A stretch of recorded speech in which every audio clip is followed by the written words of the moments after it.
Hey guys, this is Impact Hall of Famer Gail Kim, and you are watching the Countdown City WrestleCast.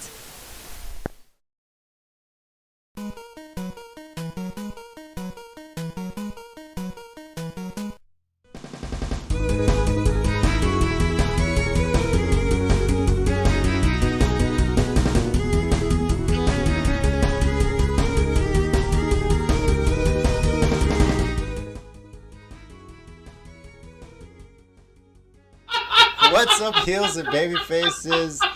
Welcome to another episode of the Countdown City WrestleCast after dark on a Friday. Crazy shit's gonna happen, you can tell. This is like when Raw used to end and then silk stockings would come on. Oh no! The Countdown City WrestleCast. Yep. After dark. That was such great advertising during the Attitude Era too. I'm your host, JC. If he's recovered from laughing, we got Tommy. Hello. And then, of course, we got Mike. What's up, guys? I'm Mike, and we are heading strong into 2022 Electric Boogaloo all year long. And tonight, it's After Dark. Yeah, I had Not Dark or Dark Elevation, just like no, the just time. after dark, after the time change and everything. Yeah, I know this is very out of the ordinary for us to be on a late Friday, but it's been a crazy week, specifically me work-wise, softball coaching, and everything else. I don't know. I've heard several wrestling companies are busy on Friday afternoons as well, so I don't think it's that out of the ordinary. Yeah, I had to work.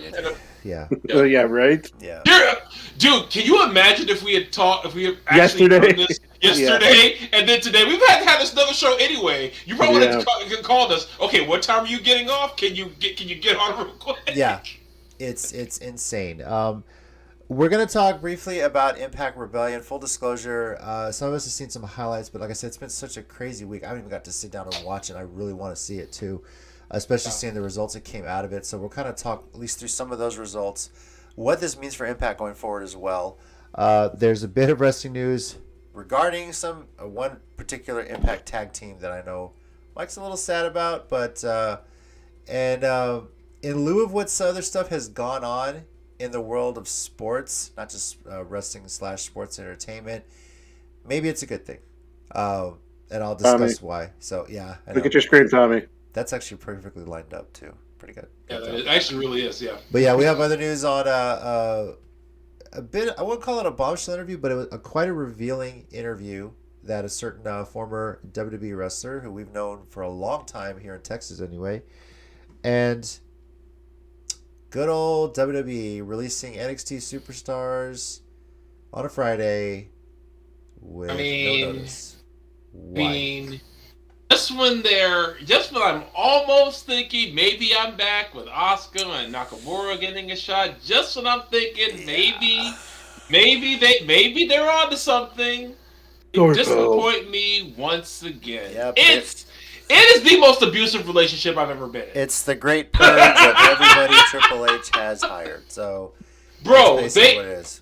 I'm convinced at this point they hated him all along and just never had the guts to say it. At this point, I'm sorry. Vince playing the long game for what he did with Stephanie. I don't know.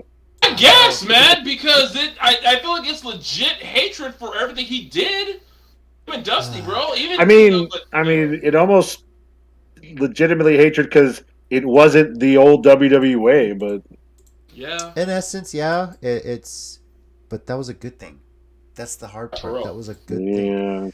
So we'll get all into that, but let's go ahead and get started with Impact Rebellion. And this was, like I said, some of you guys have seen highlights. Oh, B Ninja. Nope, still not having my money, WWE. There you go. I think same for you, Mike. That's the way to go, B Ninja. Did you cancel your Peacock subscription? You haven't re-upped it since you canceled it, right? If I'm not mistaken. Yes. Yeah. So, yeah. It's funny because I should have told my family that's why I don't have Peacock. I should have told them, it's because WWE Network's on there and I don't want to support them right now. Their shows again. Yeah. Someone wants to buy me The Office on Blu-ray or digital. I'll take it. Birthday is coming up. I'll think about it. Yeah. The work been staking for me as well. Yeah. It's been crazy. Yeah. This return to office thing and everything, right? Yeah. So this is really just a lot. But Impact to Impact Rebellion. Let's talk about what at least on paper looked to be a great pay-per-view. Yeah, I mean, I want to watch it so bad. I just like we've said, we've been busy. Yeah, Like, I do plan to try and see it. Hopefully this weekend if I get time. A couple of interesting results here, like on the pre-show, Eddie Edwards defeats Chris Bay, and the Influence retained against the Inspiration. I know that made Mike pretty sad, but this kind Didn't make sense until it made sense. Yeah, Until it made so sense. I guess we'll at least address that bit of news right now.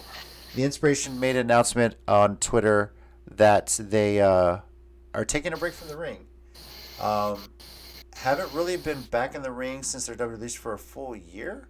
Have they? No, I don't think so. Yeah. Well, so- I know they had those visa issues at first. Yeah, which wasn't it is like why- August or kind of toward the fall that they actually? toward, Yeah. it was toward whenever Bound for Glory, wasn't it? That was October. Because that was Yeah. Bound for Glory when they did like AAA and New Japan and all that was together, and that's what they Right. did. So yeah. Yeah. So honestly, though, with a lot of stuff that's gone on with mental health issues and things like that, I don't know if that's the reason why they're taking a break from the ring. I know they had to miss a title defense due to COVID or exposure, possible exposure. We don't know if it's visa issues. Don't know. Mike, you might have some more insight on this. from what you No, I mean I've just read some stuff, and they I didn't keep up with it all the time, but when they first started their podcast while they were working through the visa issues, they said pretty early on that they were open to other experiences outside of wrestling, and not that I follow them or make sure I catch everything Jesse McKay tweets or Instagrams or messages in any form of social media. But no, actually, it was someone posted something about a Cassie Lee had like pinned a tweet from a couple years ago about she wants to be the lead in a rom-com, like that was one of her dreams, and so a lot of people are just speculating that maybe they're looking to get into more acting roles, maybe some TV stuff first, maybe some smaller movies.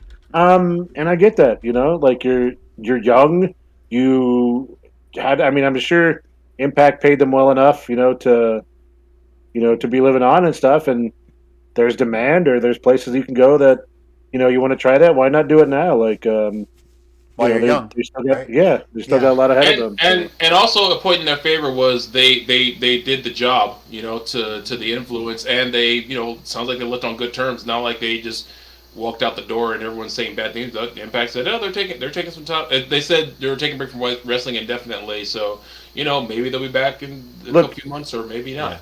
I will go back to watching TV shows on TV channels, which I honestly don't remember the last time I watched a TV show. If I get a comedy and Jesse McKay just like turns it into like Urkel's Did I Do That?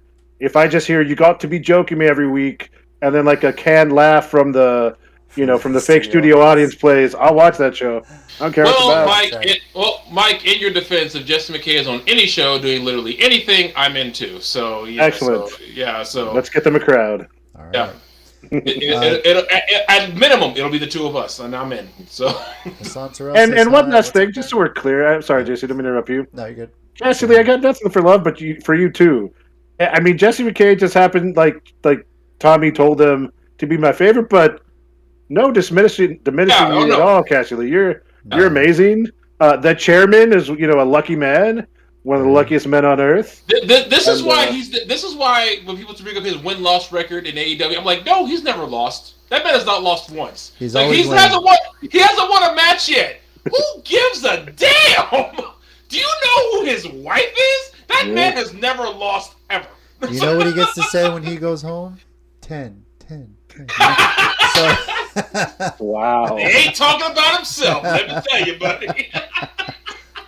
Yeah, I mean, I bring up the mental health thing because, the sports world was shocked a bit by the passing of James Madison University's Lauren Burnett. If you don't know, she was a catcher, starting catcher. They went to the Women's College World Series. Young, but I think it's like the third or fourth suicide by an NCAA student athlete in the last 30 days. Yeah.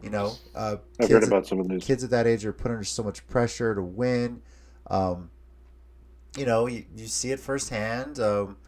I have a niece who's on senior weekend too, where she plays softball. And it's there's a lot on there. I mean, that's competitive. It's tough. Well, You know. I feel like any wrestling fan, true fan, who has paid attention in the last 2 or 3 years for wrestling, not even other sports, but just for wrestling, should not at all be on anyone's case for wanting to step away from the ring for any reason. Yeah. Yeah.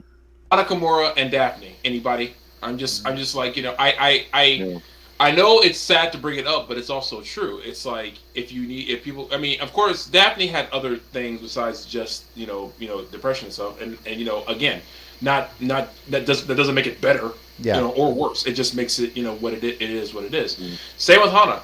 It's there were other factors at play, but depression is always a big thing in it, and I feel like, again, I have to stress this point: if you're a true fan, because the true fans who I'll put it this way: I care way more about them living than I do about seeing them in the ring. It's like, No. I love Okada. If Okada ever said he was depressed and he'd step away from wrestling, please, for the love of God, step away from wrestling. Exactly. Yeah. 100%, and not to turn this away to another direction, but this is why I always get upset more recently when all the older guys are like, "Oh, all these guys in the locker room are just video game nerds and cosplaying and comic books, and it's not like the good old days."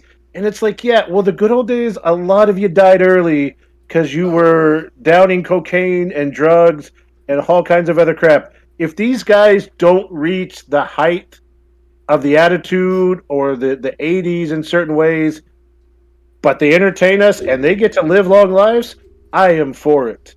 Because I got really tired of doing 10 bell salutes and having to watch things at the beginning of Raw with this superstar pass, superstar pass, and they weren't old. Okay, they weren't dying because they were 80 and 90. They were dying in their 40 and 50s because of the lifestyles they lived. So if they want to be video game nerds and vegan and health nuts and whatever, and it's not quite the 80s or 90s, I'm for them for the exact reason Tommy said. I want them to live, for crying out loud. I also think it's like, well, yeah. And my counter argument especially is like, yeah, but see, a lot of those same video game nerds are making money from those video games. Adam Cole could probably stop wrestling tomorrow if he wanted to, and he'd probably be okay. But I also appreciate the fact there's a lot of the older guys who don't have that mentality. The Rock and Roll Express, for example, are who I always refer to. They are huge fans of everyone right now. Yes. And they're like, yeah, it's not like how we did in the '80s. And like, good, it's how they do it. I think Scott Norton's another guy because the only reason I bring him up is because I was watching the thing a friend of ours sent us earlier, made me think about him, and getting to meet him at Wrestle Circus one time. Nicest guy. He's one of those old school guys, but he doesn't look like he has a problem with the younger talent because he's like, okay, we had our era, and that was fun and not fun for some of us, but now it's their era. They're doing their thing. No one really told us what to do. We can't really tell them what to do because I really gotta point out, like, I don't think money's an issue right now when one of the richest people on the planet kind of owns one of the companies. Well, back to how this relates to Impact and to the inspiration. Sorry. Into wrestling in general, I've seen a lot of posts from wrestlers that are taking the time away from the business, at least for a month or through the summer, and that's a good thing. Wherever you are in your career, it's okay to take a break. Just your bodies go through so much physical and mental anguish, especially now as things have opened back up. You're kind of getting used to being on the road again, to taking all these bookings. You got to get your body healthy. So mentally, it's good to relax and just be a person, So, but wherever the inspiration are going, I'm sure we'll be following. I'm sure Mike will keep us updated. I'm sure Mike will know way before we do. Today in the inspirations social media, So the inspirations. Hey, y'all need the weekly. Y'all need the weekly update. I legitimately, want it now. Yeah. You can go look it up. They tweeted that. My tweet was simple. Interesting. I follow wherever you go. That's it. I mean, there's I'm a fan. Yeah. They're in movies. They're in TV shows. if they're in chick flick or something, whatever. Let me know ahead of time if you got like a quick update on them. We'll put it in the news segment. We'll add it. Just let me know and I'll add it to the agenda every week. Oh god, they're gonna wind up on reality shows, and then that Jen JC is gonna be in. So I love the reality podcast, baby. Yes. If they're look, but see, Mike, but you can't lie. You'll be watching. Yeah, of course I will. No, I know I will. You can come on the reality podcast and talk all about it too, right? especially if they're on the challenge. That'd be great. All right, guys. I don't know about any other shows. Yeah. Let me just say specifically. Let me say, Jesse McKay and Cassie person Lee that did. called Jesse McKay a bitch. No, you're a bitch. You know. I'm coming for you, bro. They go all '80s promo. You gonna go Booker T? We come up for you. All right, so all of a sudden, JC cuts to one of those technical difficulties. We'll be back. It's a picture of Nacho wrapped up in wires. Oh my gosh! Oh, remember when he knocked over the camera? That one time was great. Yes, I will never forget that. All the funniest that ever happened on this show. Oh my gosh! All right, some of the results, main card wise. Steve Macklin won the three-way dance between him, Chris Sabin, and Jay White. Shocked the hell out of me. All of us. None of us picked that. We all picked Jay White. Yeah. Taya Valkyrie, as we all predicted, defeated Deonna Purrazzo. That was for the AAA Reina's championship. And Wednesday on AEW Dynamite, it's Deonna Purrazzo versus Mercedes Martinez to unify and get the true undisputed ROH Women's Champion. I didn't know that. Yes. Yeah. This Wednesday on Dynamite, please, dear God, make that the main midnight. event. Please make that the main event. They do, man. Oh my God, that's money. Yeah. The X Division Championship, which, by the way, I can't believe this happened. We all took someone different. I came out top. Ace Austin defeats Trey Miguel and Mike Bailey to win the X Division Championship. But also, he stole your girl. So. Yeah. This is getting into the time of year when we start paying a little more attention to the X Division Championship because Option C is on the table. Yeah, that's true. So it's very interesting to see how this feud works around it, how Ace Austin handles this, if he holds it up until it's time to cash in, and if he does. I see him cashing in. Yeah. Mike, I'm sure you might have seen some highlights on this one. Tomohiro Ishii defeats Jonah. Yeah. Not that it's necessarily a shock. I just never know when they come to America how to completely view the New Japan guys. Because, Suzuki, when he goes to those smaller cards, usually he'll beat up some of those guys because it's a big thing for those guys. But, when he went to AEW, he put over those, he put over Joe and he put over Brian. So I never know. So I was kind of shocked, but not completely. I mean, it's Ishii. I never know how American companies are going to use them.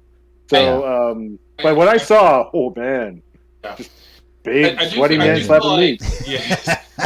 I do feel like I feel like Ishii is just like what we were saying about Suzuki before we started recording. He's just in this phase of his career where he's just having a blast. It's because I know he's never been world champion. That's a sin that should be corrected someday, but I'm going to move. But I digress. Because I could say the same thing about Goto, but I digress again. But I think he's at the point in his career he doesn't need to prove it though. It's like a world title more or less validates a lot of wrestlers, but to be perfectly honest, Ishii and Goto could never win a world title, and they're both going in Hall of Fames, or they should be. Like Scott Hall. Yeah, Ishii is like that guy who is like, you hear his name, you immediately get a headache because he's gonna just either elbow or headbutt someone to the point where it's gonna be like painful to watch, let alone probably be in the ring with. So at this point, he just I really do think this match could have gone either way. It just probably depends on what they do with it later. But it's like, Ishii, if he had lost, he's like, so what? I'm still Tomohiro Ishii, bitch. Who cares?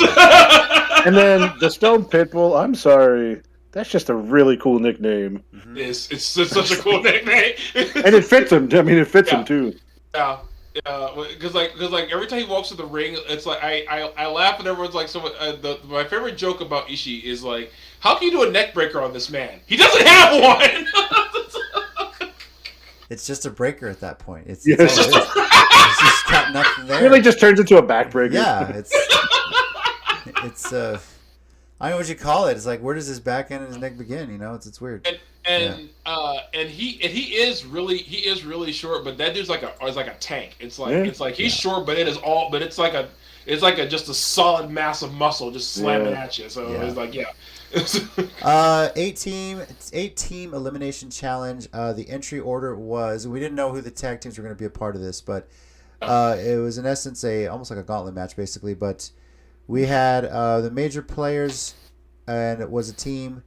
Then there was Jordan Grace and W. Morrissey as a tag team. Yeah. Which I was like, that's actually not bad. I was thinking the same thing.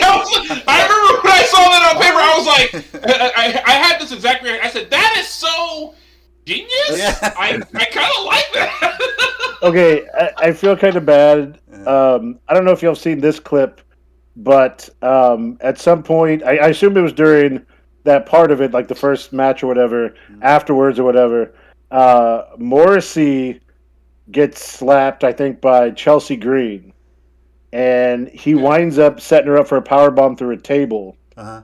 So when he flips her up for the powerbomb, he looks like he kind of gets a handful to hold her. Like, you just kind of see the clip. Like, it doesn't look completely intentional, but and there are people, like, everyone on the clip, like, whoa, getting him ahead, like, and then he takes her down, and but I don't know. It's a clip. Yeah. I don't think it was intentional. Kind of like Zack Ryder and Natty in one of the Invasion. It just oops. But it's probably like he's so used to doing it to guys, and then we get to her, he's like, huh. No, when I do this to a guy and my hand goes there, it's not as big a deal. Now, I kind of get where this could be a problem. Yeah, and for all fairness, like it seems like he's also kind of doing it to guide her all the way down. Yeah. Not to jackknife it and just toss her from 7 feet in the air, but he kind of leads her all the way down through the table. So now, if this team keeps together and they start working independent shows, and you throw Enzo in the mix, oh god. I'm just curious to see how Enzo's going to introduce Jordan Grace. That's I was literally about to say the same thing. And she's all muscle, and you can't teach. I have no idea. I don't know how you can say that, but anyway. She can bench 350, and you can't teach that. The Good Brothers entered number 3. Then Johnny Swinger and Zicky Dice were number 4. Rich Swann and Willie Mack number 5. Honor No More at 6. Heath and Rhino at 7. And of course, Violent by Design at number 8. The elimination order was Jordan Grace and W. Morrissey, eliminated by the major players. Then the Good Brothers went on a streak and eliminated the major players, Johnny Swinger and Zicky Dice, and then Rich Swann and Willie Mack in order, before they themselves got eliminated by Honor No More, who in turn were eliminated by Heath and Rhino, who were defeated in the end by Violent by Design. So after 30 minutes of a crazy tag team elimination match, Violent by Design retains. Points for tag team wrestling, getting 30 minutes on a pay-per-view, though. I can't lie. that many teams. Yep. Yeah. Wait, the fact they have that many tag teams is impressive nonetheless. That work except for the case of Grace and Morrissey being thrown together. No, that's team. That's a fucking team now. Yeah. So. Yeah, but no, I was just about to say, but no, actually, no, but I support this now. I mean, they probably bench the same. I mean, you can't convince me Jordan Grace can't bench as much as W. Morrissey. I'm sorry, you can't convince me. Let's see. Tasha Steelz defeats Rosemary to retain the Impact Knockouts World Championship. I'm not happy about that. Yeah. For obvious reasons. And in the end, Josh Alexander defeats Moose. Does never been happier to be wrong by pinfall. I thought it was going to be technically by a DQ or something like that, but hey, the win is a win, right? But yeah, this is awesome.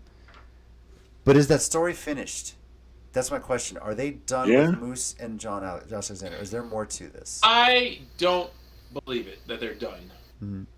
Gotta see Impact this coming. What aired yesterday? Yesterday, I have to go back and watch it. Yeah.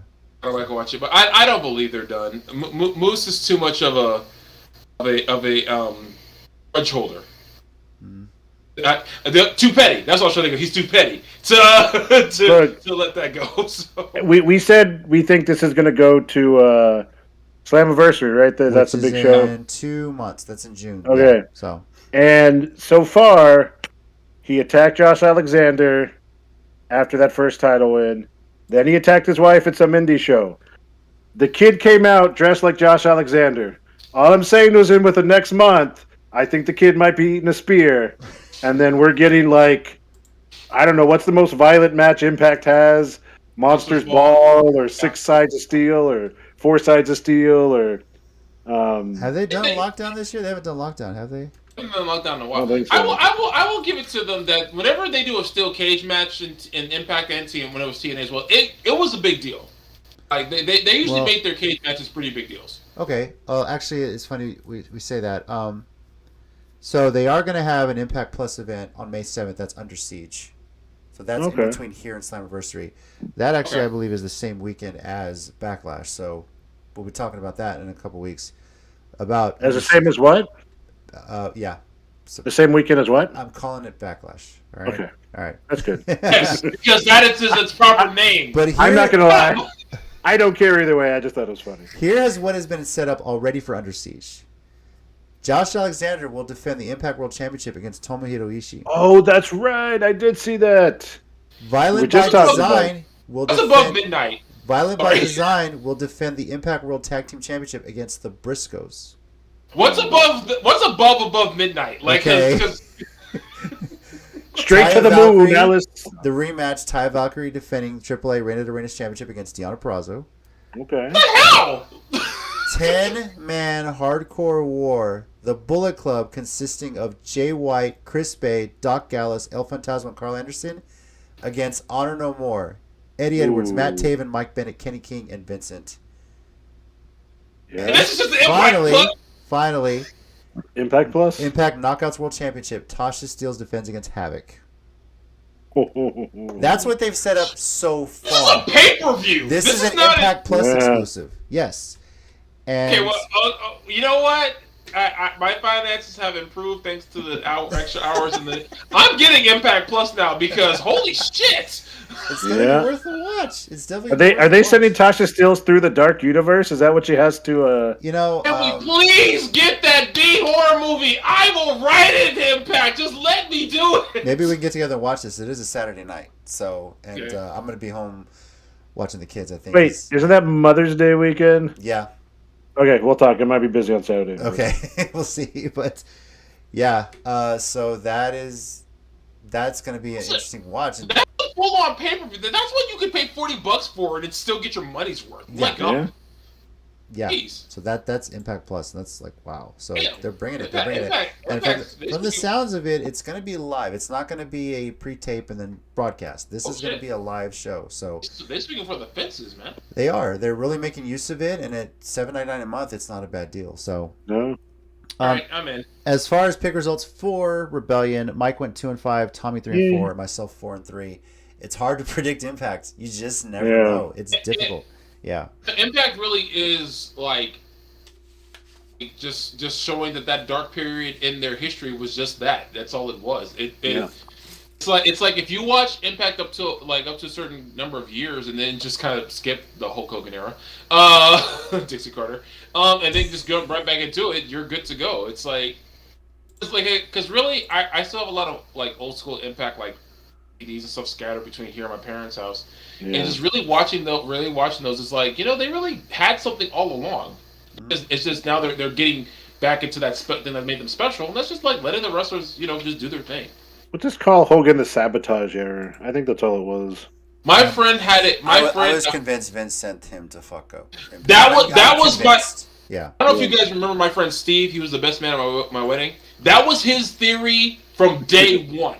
He preached that every chance he got to the point where the more I watched, the more I almost believed him. Yeah. That was almost like low-key the real like NWO storyline, because remember when the NWO kind of started, it was like, are they coming from another company, the Invaders? And then they actually were this time.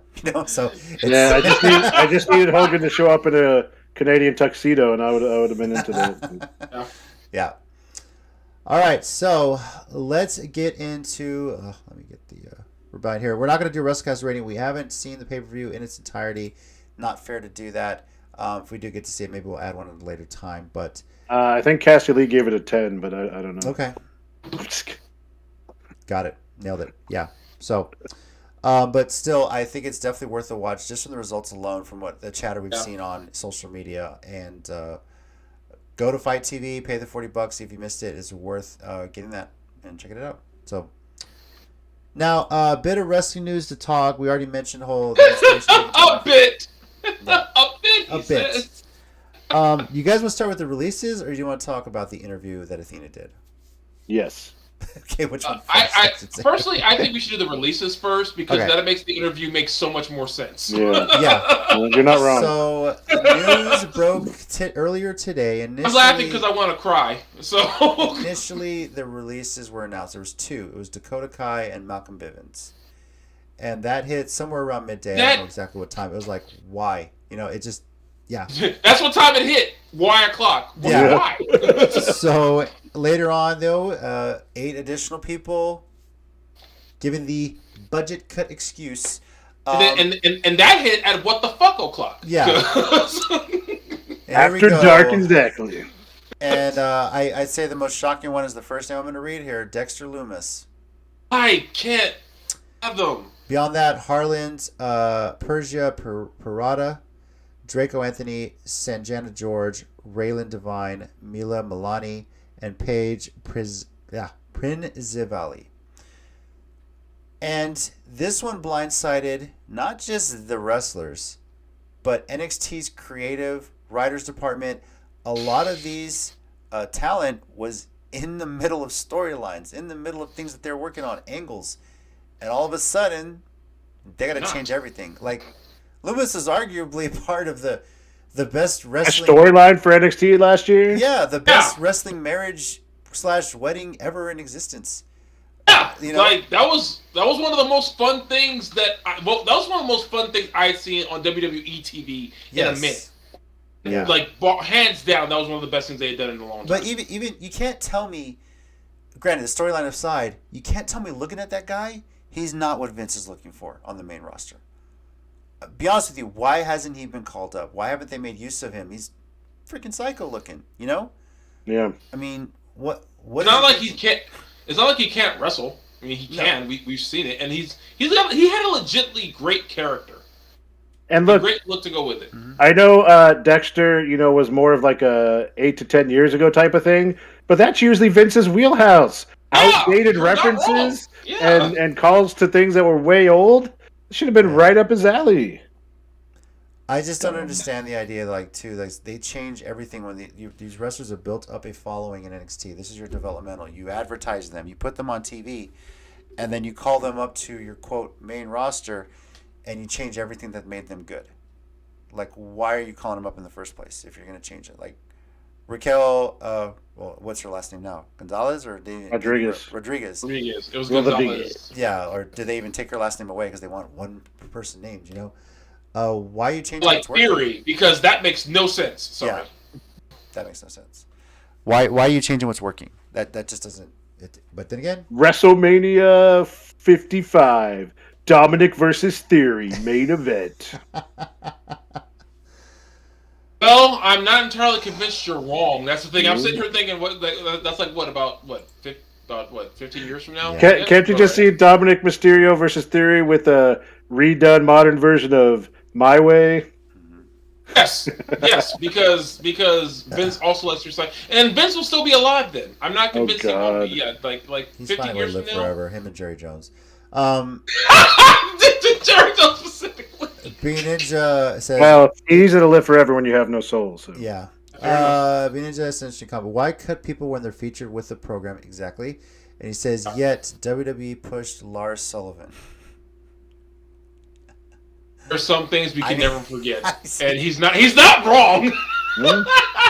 If you are big and overly, doesn't matter whether you suck. Go for it.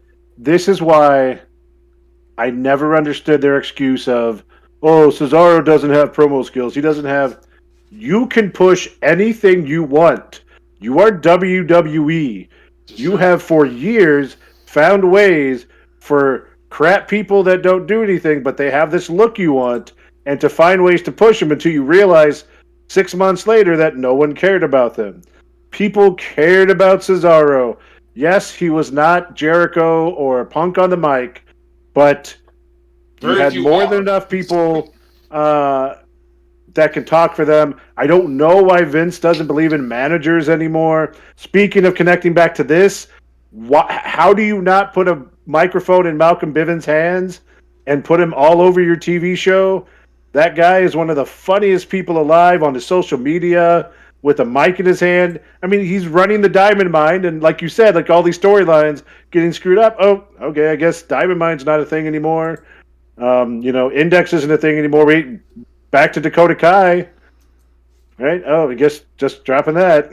Roderick Strong has to be counting the days till he either leaves or gets released, so he can just. Maybe he has pictures of Johnny Bella, Ace. whatever his name is. Johnny Ace. Bella. I don't know, whatever his name is. Yeah, People power. I think obviously the biggest names here: Dakota Kai, Malcolm Bivens, Dexter Loomis. Nothing against everyone else that was released, but they were the biggest names on this list. Now the interesting part is they are technically all NXT releases, so their no compete is 30 days. It's a little after Double or Nothing, but still they could start advertising if they're going to show up at AEW.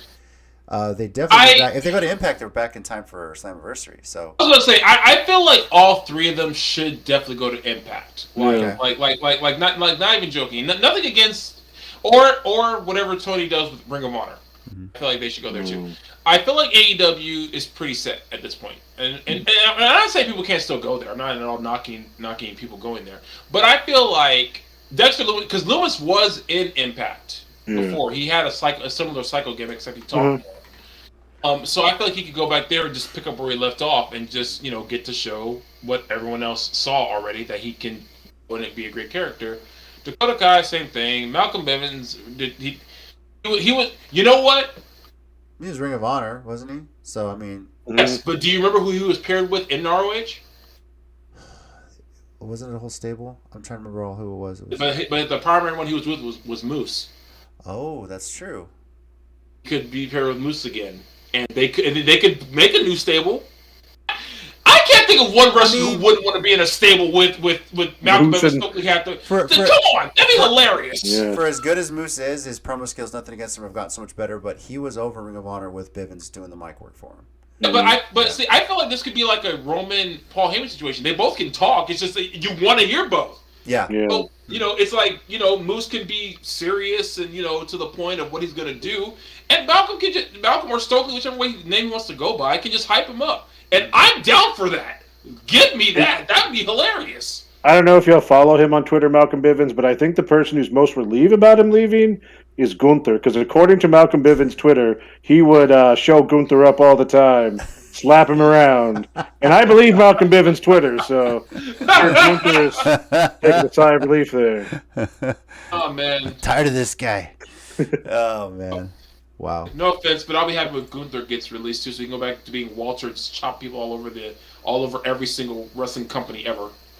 Yeah. Look, if you told me looking at body types, who's going to be the first one released, Walter / Gunther or Dexter Loomis?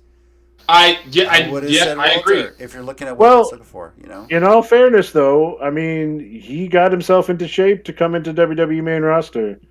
He switched to Gunther, and he wasn't the same size he was at Survivor Series a few years ago. Yeah, he did lean out. Like they told him to lose weight. Let's not crap on people like we've talked about for doing that. I mean, we thought he did want to for the longest time. The story was he wanted to stay in Europe.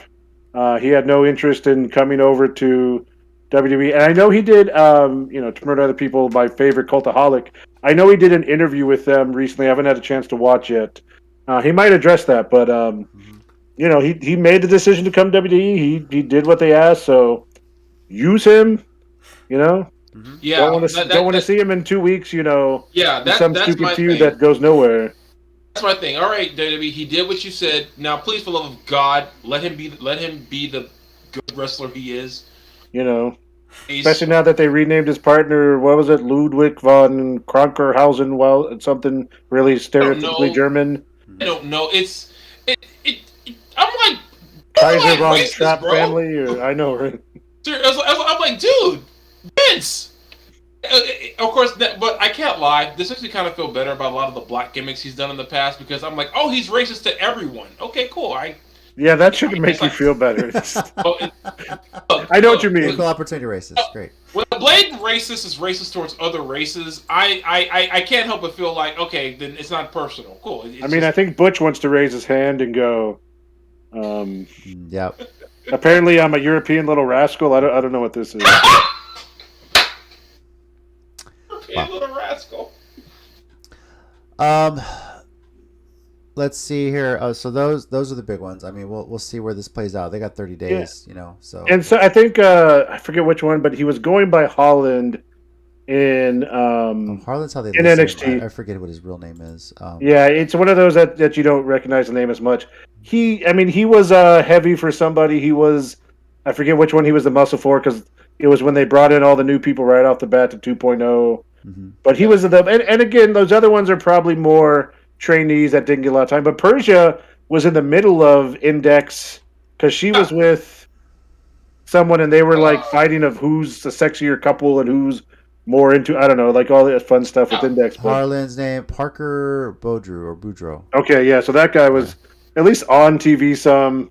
Yeah. So, yeah, I don't know. I mean, I know some of those people weren't probably being used as much, but the first 4 or 5 were pretty regular parts of NXT. So he's already updated his Twitter. Who? Parker Boudreaux.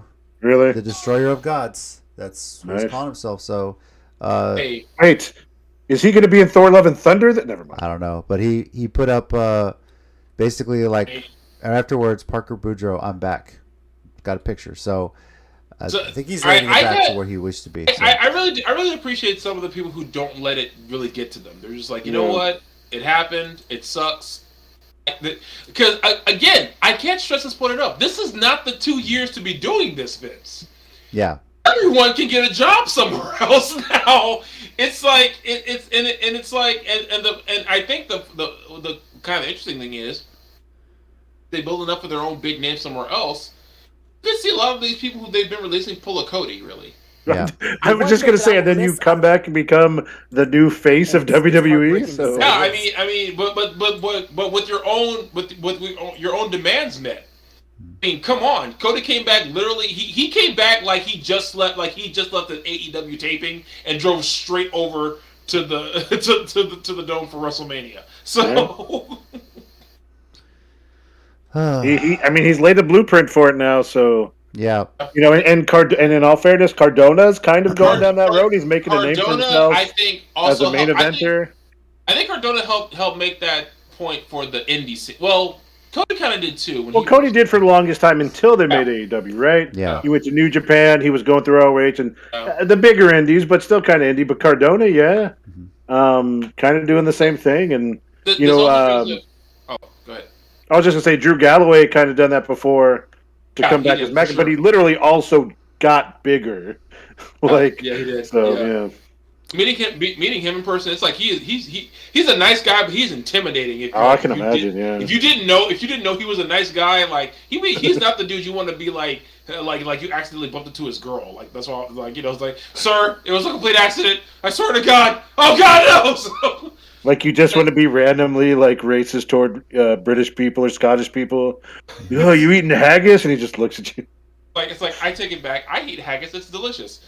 I also feel like another company is GCW. Just like they can just make a star out of anyone really. Checking the Twitter, Dexter Lemus now Samuel Shaw is his name. That's what that was his old name. Book SamuelShaw@gmail.com if you're a wrestling promotion looking to book him. Is literally what he tweeted. And he tweeted a video. He's got a painting of Vince at his office with like the dinosaur thing behind him, looking up, and it just zooms out. He's looking at the picture. He looks back at the camera and just gives a thumbs up. So he tagged WWE, tagged Vince McMahon, tagged Triple H, tagged Shawn Michaels, gives a thumbs up. So no hard feelings, I guess. But But I still got to tweet Index forever. Yeah. See, it may not be too far fetched if they're just releasing people. God knows what. If Indy Hartwell's on the way out. Who's to say? Oh, and like I hope not, but that's also weird. Yeah, because he was in the couple with her, Persia was in the couple with the other one, and so it's like one of each couple have left. If I can't remember the dude that Persia was with, but if him and Indy show up like at the next NXT 2.0, I'd be a little pissed because that was not the storyline. No, that's some Temptation Island. But they shit. don't They got to care. be promoting Yeah. Temptation Island with that crap. That's just crazy. Temptation. Comes back to reality. So what it does. It does. So, I mean, that's one reason I keep Peacock. If I miss it on TV, I can watch it on Peacock. So. Aside from the releases, another thing, and this one actually did. Oh, whoops, sorry, Parker Boudreaux. Yeah, thank you, B Ninja. You put it. I was just seeing the comments. Baby Lesnar, and it was Joe Gacy. That was his name there. So, There you go. Yeah. sorry, yeah, I'm seeing the Yeah, comments yeah. late. I apologize, Brandon, but yeah. Bit of news, and I know Brandon's going to be wanting to talk about this one specifically because it is arguably his favorite wrestler of all time, at least in the Texas scene. Athena, formerly known as Ember Moon, did an interview recently on a podcast and talking about the last few months she had there in WWE and had to really get some things off her chest. It was really a lot of having stuff set up, matches getting pulled, things not working out. But what seems to be, and I don't know if this headline should have been the headline of the article, was that there was a 2-hour meeting at one point where they were telling him to start dressing sexier, more risque, like Mandy Rose, as she said. And it was nothing against Mandy Rose. She wasn't calling her out or anything. She was using that as an example. But that was kind of a quick part of the whole read, the whole interview. But a lot of it was more about how they told her, okay, we're going to do this. She does all these changes. She gets ready for it. And then they don't follow through. You know, getting her hair tied, getting these storylines that she's in the middle of. Hey, I can do a heel turn. She's suggesting ideas. Get me on a losing streak. Do this and that. And it's almost like they just kind of ghosted her. But the biggest thing that stood out to me was, and Triple H was always in her corner trying to help, but as soon as he left and nobody told him anything why, the whole culture just changed. Mentioning that, I want to add something to what you're saying there because I read that article that y'all sent out, or Tina sent. Yeah. And there's a line that really shocked me because it was before he left, and she said, I remember going to Hunter, and Hunter was like, I have no clue what's happening. We'll figure it out together. Yes.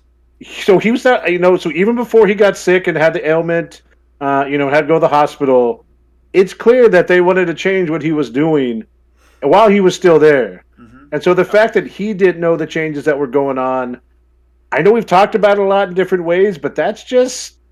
It's fishy. That's something. And, It's... they don't... We kind of mentioned it earlier, but they don't need to go back to old WWE. Mm-hmm. I saw some people online trying to justify, like, oh, well, what they mean is they need to dress like larger than life stars, like this and that. No. Becky, when she became the man, took over WWE and was getting mainstream popularity. And I'm not saying Becky is not an attractive woman. That was not the character, though, was not her sexuality. Mm-hmm. It was, I'm going to kick your ass. I have more confidence than anybody. I will stare Stone Cold in the face. I will tell Edge I'm going to break his neck. No fear. The iconic face in the crowd with the blood on her face after getting punched. That wasn't her being a sex symbol. That was her being, quote unquote, the man. You have such diverse wrestling talent with the women. Let them be the character that suits them best. Like Athena said, sexy works for Mandy Rose. It works a little bit for Carmella. It works for some of them. It doesn't work for all of them. Mm-hmm. And you have so much diversity. You don't need to go back to old habits and diva stuff. And I must play advocate here. It doesn't matter what any of them wear, they're attractive. Mm-hmm. I'll put it this way. Talia does not always wear the most flattering outfits for her figure. At no point ever will I ever say she is unattractive, because that, my friends, is a flattened out lie, and I was raised better than that. I'm not going to lie like that. Same with Athena. Doesn't matter what she has on, she's attractive. Same with, Bailey, Becky, I don't care. Charlotte, Sasha, whatever, Naomi, all of them. It doesn't matter. If you dress more towards more nature fits your character, like Mandy Rose, good for her. That's her character. Good for her because that's part of her. Now, we can make this all clear. That's not her entire appeal, of course. She can wrestle, but that's part of her. That's part of her appeal. And the same could have been said back in the day with people like Trish and others. But let's take it to one of Mike's favorites, in Lita. Mm-hmm. She could dress sexy, sure, but she had the whole punk rocker thing going on, and that fit her character. She was still extremely attractive. Didn't matter. Yes, she was. I mean, the most risque she ever dressed was during the whole Rated R Superstar. The Rated R, that became more of her character. Yeah. At that point, as a heel, and but you're right. Like her first Team Extreme, it was just her punk image and her. She was always in pants. And the.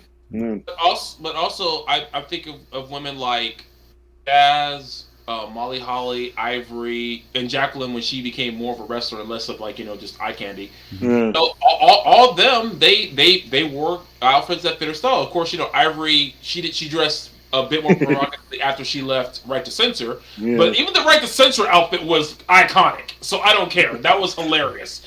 And Molly Holly went through phases of what she wore because she was the Mighty Molly, she was the Holly cousin, she was the conservative one among the divas. Do you remember when she started in WCW with? Yeah, she was Macho Man, or what was it, the Madness Girls or Miss Madness, or she was part of Team Madness. Right.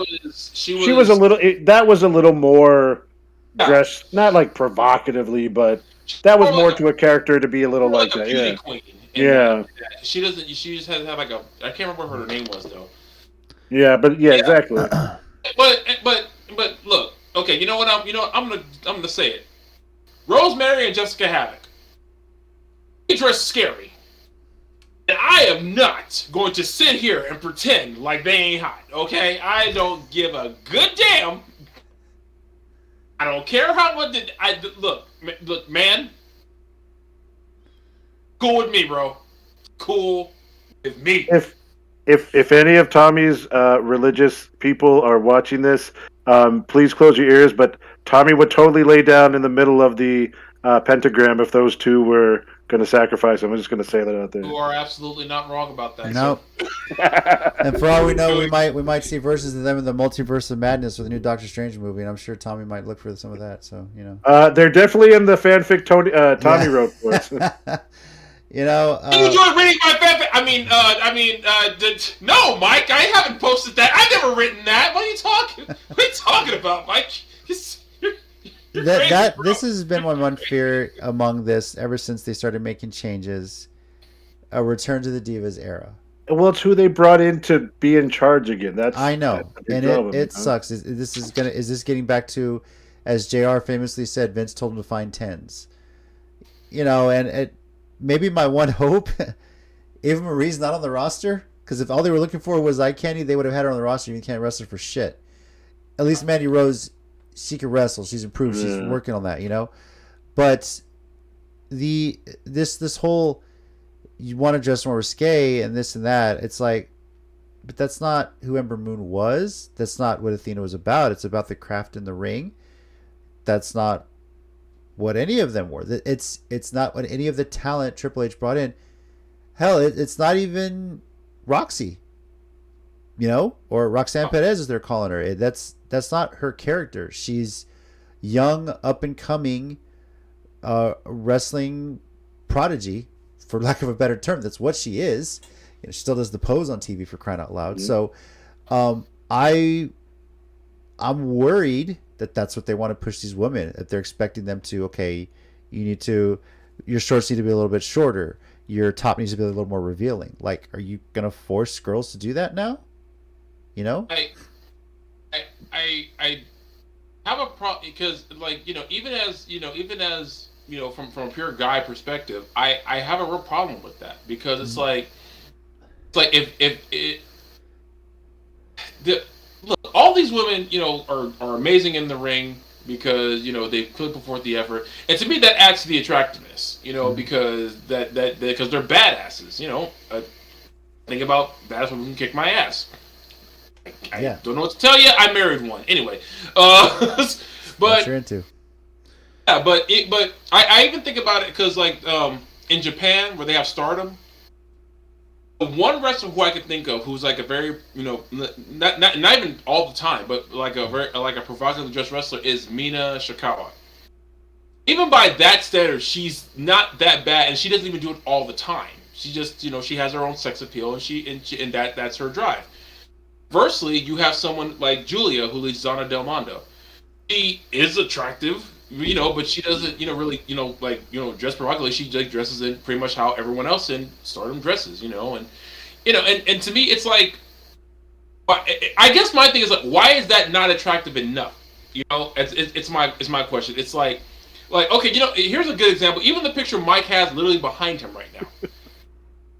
What, Thor? Yeah, yeah, Thor, totally. The blonde hair, bro. Oof. I mean, I do like the muscles, man. Thor and Hulk. Thor Ragnarok. This is a hot talk about two beefy men slapping me. Their battles have been legendary throughout the movies. Well, to be honest, sorry. To be honest, that is one of my favorite parts of Avengers is when those two fight. I can't even lie. WrestleCast After Dark. Yeah. What was that Conan O'Brien segment? Nobody's watching, right? So yeah. But it's like I don't get what more needs to be done. It's like there are plenty. There's nothing wrong with how they look now, with how they dress now. It's like because you can appeal to a wide variety if the variety is varied. Yeah, and Athena even said in the interview, she's like, I'm catering to children and little girls. Like, my character wasn't designed to be, a sex appeal type character. And again, we come back to it, like, build characters. We've talked about this over the WrestleCast for years. Vince has been so hard up to get that. First it was Emelina, and then it was, who did it after Emelina? Carmella, right. Carmella is doing it kind of like to get this like sultry model. I don't know what it is. And it's like, we get it. Like obviously there's guys who watch wrestling and want to see what they consider hot and attractive women.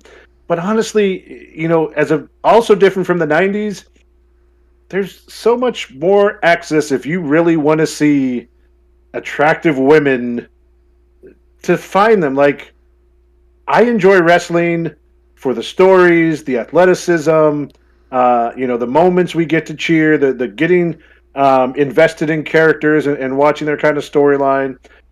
Whether they're attractive or not at this point, honestly, is not the biggest concern to me. Mm-hmm. I just want to see them be entertaining, like they've, in the past, they try to put really attractive women in the ring who are not ready to wrestle, and and Botchamania had a field day because they were horrible. So and you only find a Trish Stratus once in a while, Even they have to want it. And you know what? I'm gonna also play devil's advocate a bit here, like when they had the Diva search, because that did give us people like Christy Hemme who took it seriously, and may she rest in peace, Ashley Mazzaro. But then again, but at the same time, they also have to want it. And at the same time, they can't be knocked down for wanting it. I remember a story Candice Michelle told. What did she did, like a DDT or something, and like she got crap because it looked better than the men's, and Jericho came to her defense saying, if your DDT looks better than the men's, the men better step up. There's nothing wrong with you being better. There's nothing wrong with the women being better wrestling, entertaining than the men on the roster.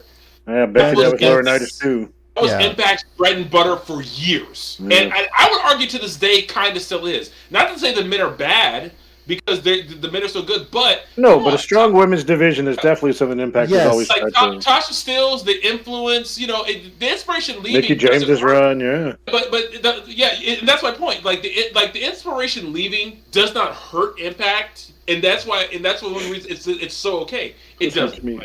It just hurt. I'm sorry, Mike. I know. But it's a little break. That's all it is. They'll be back. They'll be back. But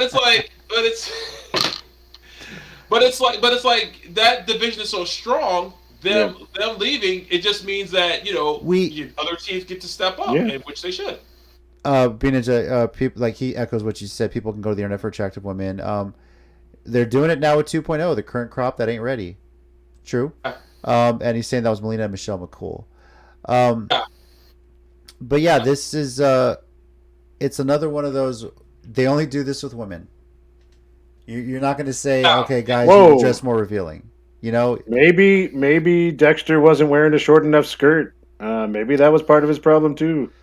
Well, anyway, that's our show, guys. I really doubt they went to Dexter Lemus to say, we need you in a Speedo. No, I really doubt that. Would you put anything past John Laurinaitis? I'm just throwing it out there. But he doesn't seem to have many scruples. But my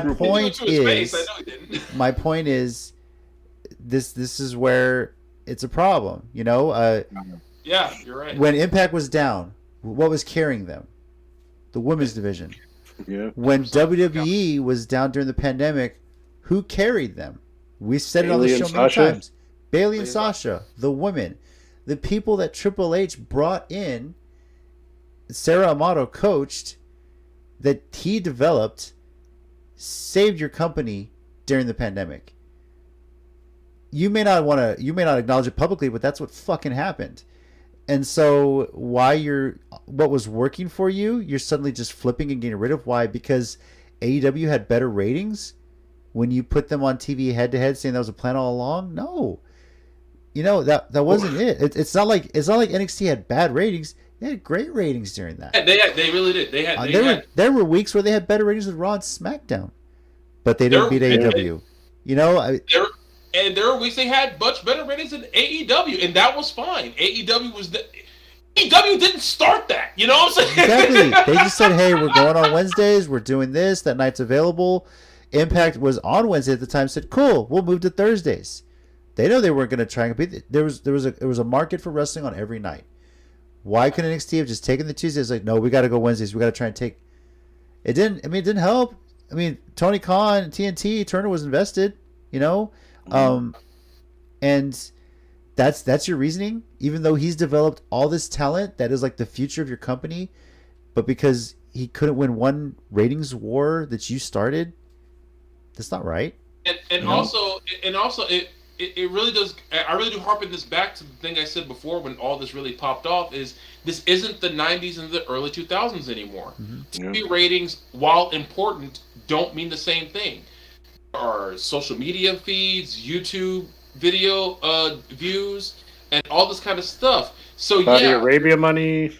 Yeah, did that too. But it's like you can argue that money's been saving the company right now, because if they didn't have that deal, you know, they'd be cutting a lot more people. If they didn't have that money, Cody wouldn't have 4 firework displays at different parts of his entrance. So watch his entrance next time. It's pretty elaborate. B-Ninja, I'm just happy Athena stood her ground and pop off and left on her own terms. Yes, I agree with that. Definitely. And you know, you can tell in that interview, if you watch it, she's getting emotional. Yeah. She loves her time there for the most part. She loves the people she met. She made a lot of great friends, great people. And that was hard for her, because obviously that was a dream.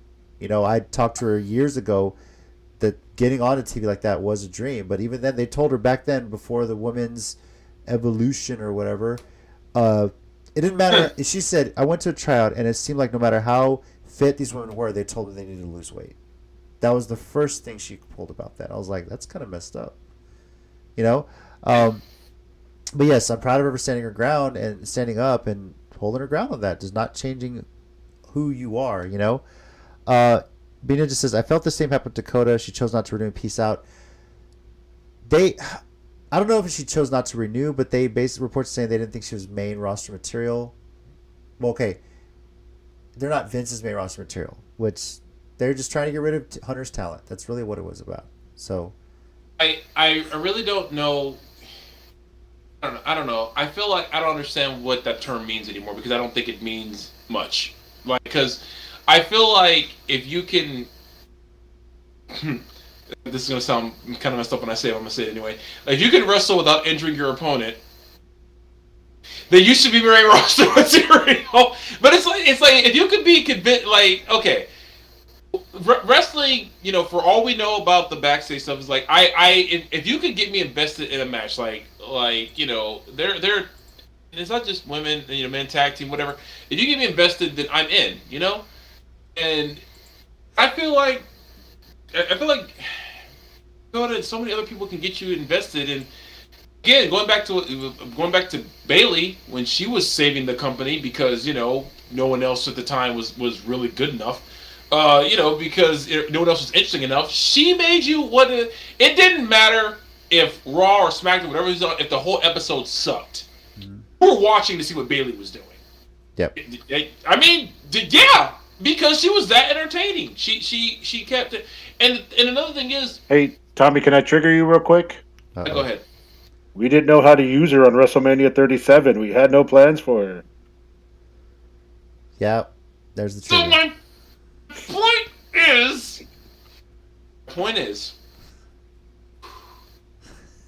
that main roster ready, I think is just a stupid term because not everyone is main roster ready. Like you said, Vince's version.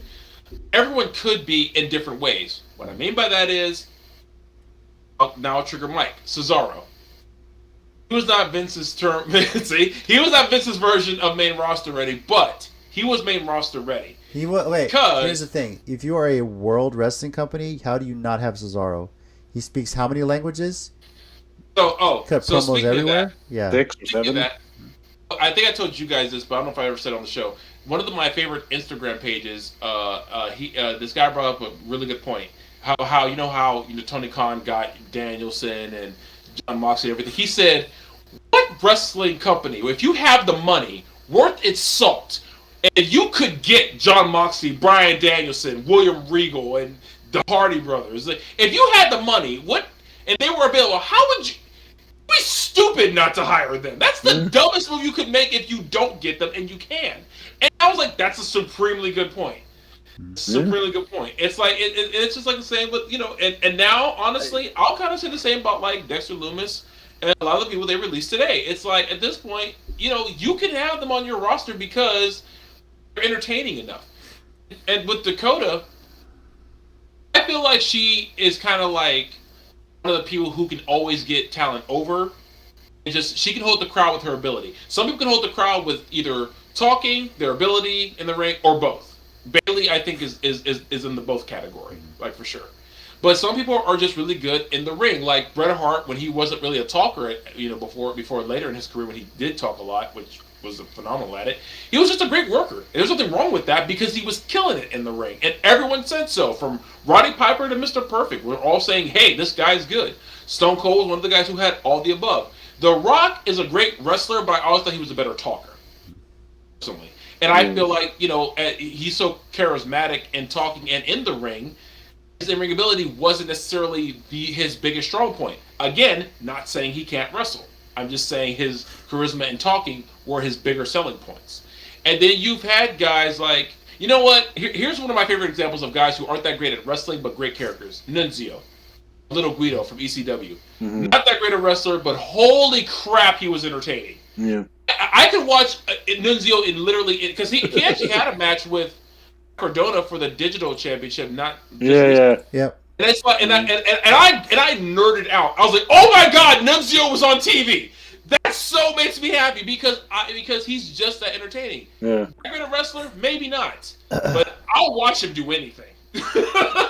Ninja, people forget that epic heel turn Dakota had at War Games. Yes, it was so good. I want to see her and Tim together. Yeah. Real quick before going, JC, I saw this meme earlier. I need to go find it because it was from today, and it has Tony Khan. What looks like he's sitting at the Jaguars draft table. I saw him on TV. Yes, he was there. Okay. Yeah. But it was like Tony Khan trying to figure out if he can draft the releases to the Jaguars. I mean, just to hold them there for Dexter Lumis would probably scare a few as an out lineman or a linebacker. As a proud Tennessee Titans fan, no, don't do that. I don't need Dexter Lumis trying to stop Derrick Henry when he's running up the middle. I don't need that. You see Dexter Lumis without a helmet? He's just staring at. He's just on the defensive line. Yeah. I went Malcolm Bivens running my after game press conferences. Mm-hmm. That guy will spin it into whatever, good or bad. So Malcolm Bivens can write whatever, and I'm in. Just know when he's writing and when I can hear it. Being Ninja, and funny as she won that match. Yes, of course. Hollywood TD. Shelton Benjamin is the opposite. Great wrestler, not so good on the stick. Yeah, that's wrestling in general. You find people that could be great, not so good on the mic, but you can still work with them. You know. You know what they should do with Shelton Benjamin? They should put him in a stable with other guys and one who can talk. Oh no, wait! They did that and shot it straight to hell. Yeah. No, but they reunited, and then they broke it up again for no reason. And then they shot it straight to hell twice. I mean, I'm not saying WWE's racist, but they only did it to the black stable. Let's be honest here. As far as the New Day is remotely still a thing. Like, I'm not even lying anymore. Money. Yeah. Because they made them bank merch with exactly. It's seriously the most abusive relationship I've ever been in. I'm not even remotely kidding. So I think I told you this, Tommy. I don't think I said it on the podcast last week, but or in the past. But there's a sports guy I listen to here locally who talks about he's from Dallas, used to be a huge Cowboys fan, got real frustrated with them, but he calls it Cowboys girlfriend because every couple of years they'll be good again. You start watching them again. You kind of forget all the bad things that happen, right? And then they disappoint you, and it's just that toxic relationship you're talking about. That's exactly what WWE is. Yeah. Like, I'm not even gonna lie, right? I wasn't into WrestleMania, but I heard so much good stuff. The Cody, honestly, like, I'm not mad at Cody. I am still honestly just shocked that he has become the face of the company within like a month. And everyone just welcomed him with open arms. That's like, gonna it's last, weird to me. That's gonna last through SummerSlam. It's gonna go away. I'm just weirded by it, but I'm not mad at it. So I gave the Raw after a chance, and I had kind of come to this point where like, look, I'm not as into WWE. I'm bitter at them, but I'm gonna stop complaining as much. And then they just ruined it again today. So yeah. I was the same way. I really was like sort of like, you know what? Because like I was like, you know what? Maybe I still might watch Raw clips to see what Asuka does. It's kind of all I care about. And when Bayley comes back, same thing. Yeah. But it's like you can't trust it. Being into talking with Hollywood, Sheldon's personality shows when he talks smack about Mia. Yeah, that's all good fun.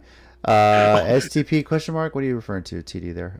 Shane Taylor Promotions. Oh, there you go. No, I think was that they're still around, right? I hope. Well, Khan is still in ROH because I think he signed to AEW actually. Okay. But apparently they all still talk. I talked to Hunt, who's the manager for Shane Taylor, even in VIP. He said that they still talk. So they're all very happy for Khan, and they're all doing their own thing right now. But because he still teams with O'Shea Jackson, Shane Taylor does every now and again. So he still goes by Shane Taylor Promotions.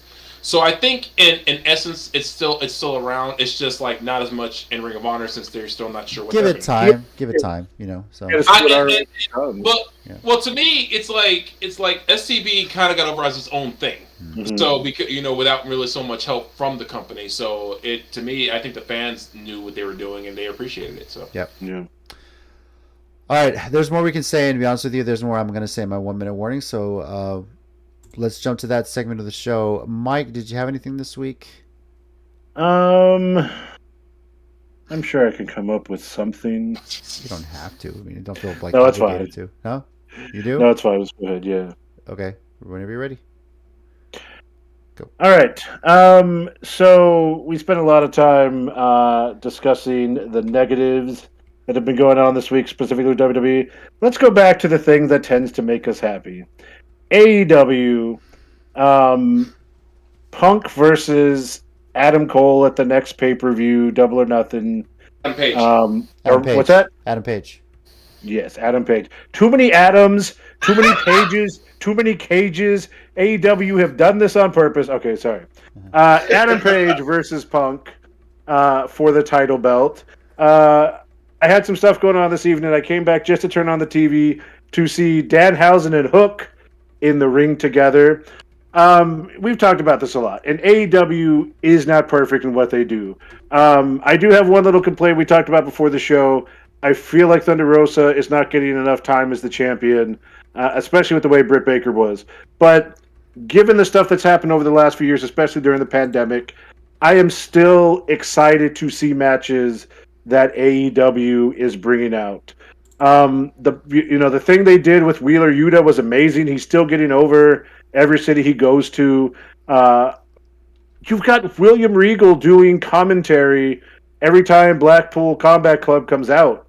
Like I think you said it earlier, Tommy. How can you not expect to want these. Like, you can't call yourself a wrestling promotion if you don't hire these best wrestlers in the world.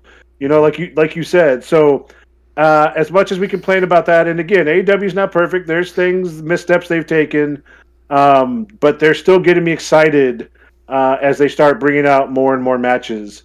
Um, so I'm looking forward to poking Adam Page. Undisputed Elite is a very interesting story that they've kind of gotten back together, and especially heading into Forbidden Door in June. Oh, I can't wait. A lot of people hoping that may be when Omega returns. Depends on his injuries and stuff, of course. But yeah, like I mean, they're still getting me excited to watch their show. They still can pull off long-term storylines.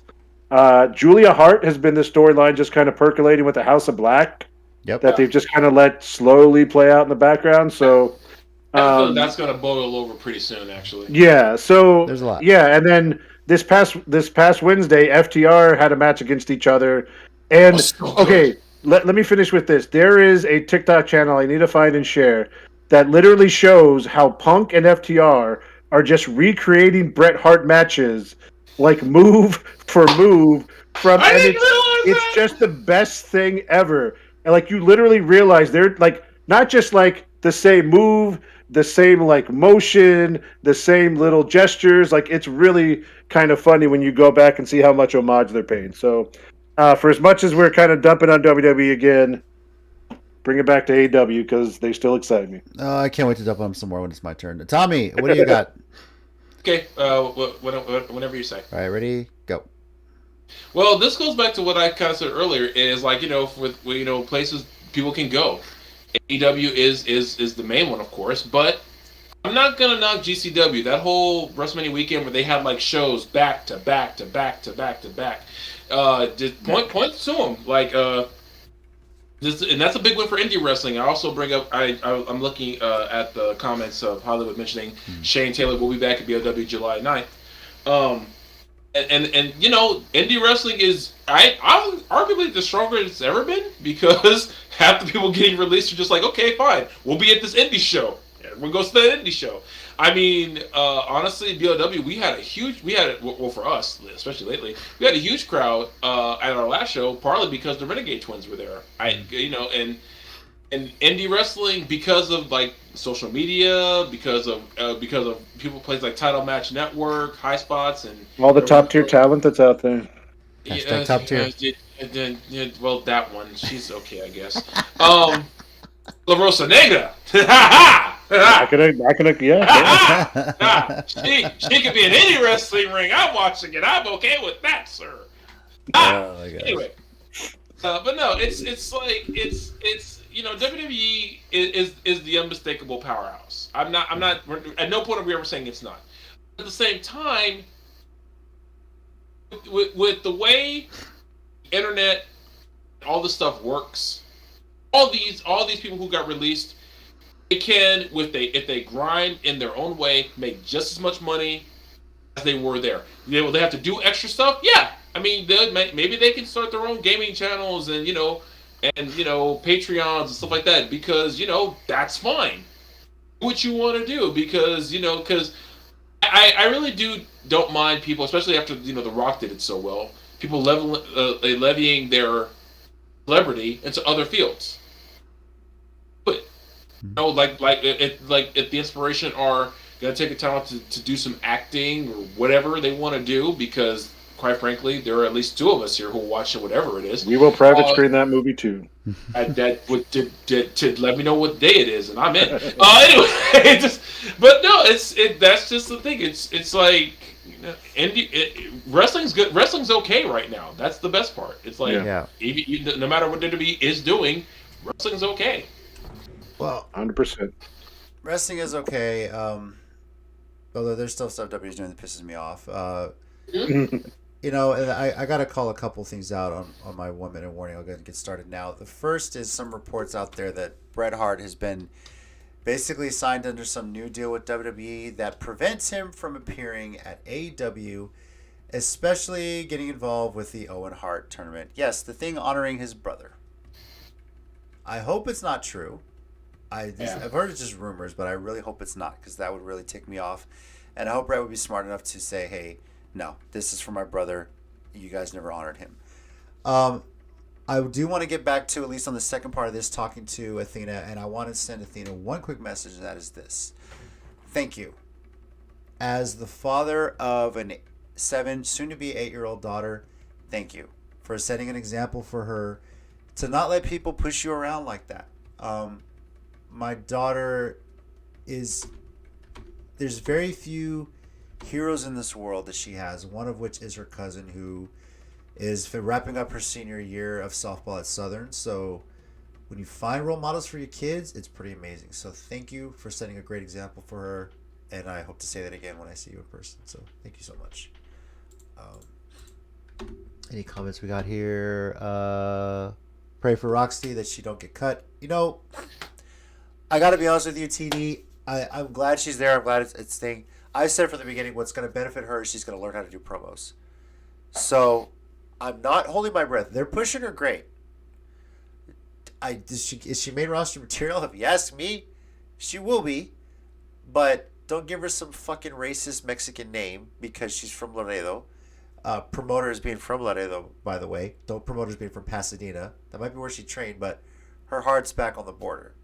And even if she does get cut, it wouldn't be a bad thing. She's going to be okay. She had a huge following before she even. Yeah, you know? Yeah. I was gonna say, if she gets cut, like, if nothing else, she'll probably get sympathy booking. It's like, that sucked. Come to GCW. I mean, I could argue. I don't know. I hope she's there for some good years. Puts in a lot of work. Gets to keep the Roxanne Perez name, and you can't sit there and say that. Well, that's her real name. No, it's not. So let her use that. Hopefully, if she gets to Raw or SmackDown, there's a lot of dream matches you have on that. But won't she just be Perez by then, or Roxanne? No, it would be WWE logic to cut the name that's actually hers and stick with the one they added on. So yeah, I mean, who knows? It would be. And that hurts my heart how accurate that is. Yeah. And even if it doesn't work out, I wouldn't mind seeing Roxy versus Thunder Rosa. I'm just saying. Yes. So yeah. Sign me up, please. I-35 battle. Here we go. So I mean, yeah, literally, literally, like yeah.